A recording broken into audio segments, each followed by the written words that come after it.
আজকে আমার প্রবাস জীবনের 10 দিন পূর্ণ হলো। এর আগে কখনোই অন্য দেশে যাওয়া হয়নি কাজের উদ্দেশ্যে, তো এই প্রথম আমার রাশিয়াতে আসা।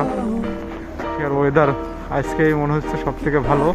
আর এই বিল্ডিংগুলো মনে হয় যখন সোভিয়েত ইউনিয়ন ছিল তখনকার বিল্ডিং, হয়তো এখানকার কিছু ফ্যাক্টরি ছিল কিংবা অধিবাসী ছিল, তারা হয়তো ইউক্রেন অথবা অন্যান্য সোভিয়েত ইউনিয়ন ভাগ হয়ে যে রাষ্ট্রগুলো তৈরি হয়েছে সেসব জায়গায় চলে গেছে, সেজন্য এই জায়গাগুলো পুরোটাই ফাঁকা। আমরা আমাদের কোম্পানিতে বিদেশি শ্রমিক যারা আছে সবই আমরা ভারতীয়, অন্য কোনো দেশের নাই। আমরা বাঙালি আছি 6 জন, আর সব দিয়ে I am from India. India ও friend friend friend friend Russian army খুব ফ্রেন্ডলি। Здравствуйте! Я!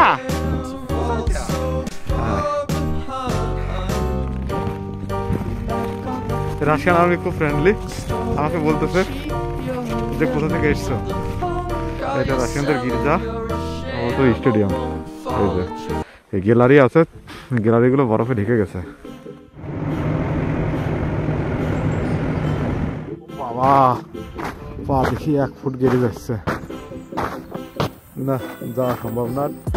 এখান থেকে একটু ভিউ দেখায়, সম্ভবই না কোনোভাবে। এখান থেকে দেখায় এটা সেই মাঠটা, খেলার মাঠ একদম ক্লিয়ার, এখানে কোনো দূষণ নাই, এখানে একদম ক্লিয়ার।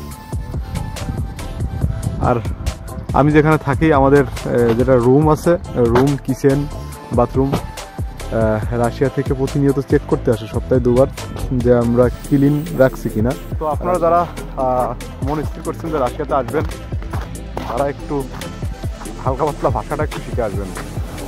কারণ ভাষা শিখে আসলে আপনাদের সুবিধা, আপনারা কাজের জায়গায় কিংবা কোথাও গেলেন, ঘুরতে গেলেন, শপিং মলে গেলেন, কেনাকাটা করতে গেলেন, আপনাদের কমিউনিকেশন করতে সুবিধা হবে।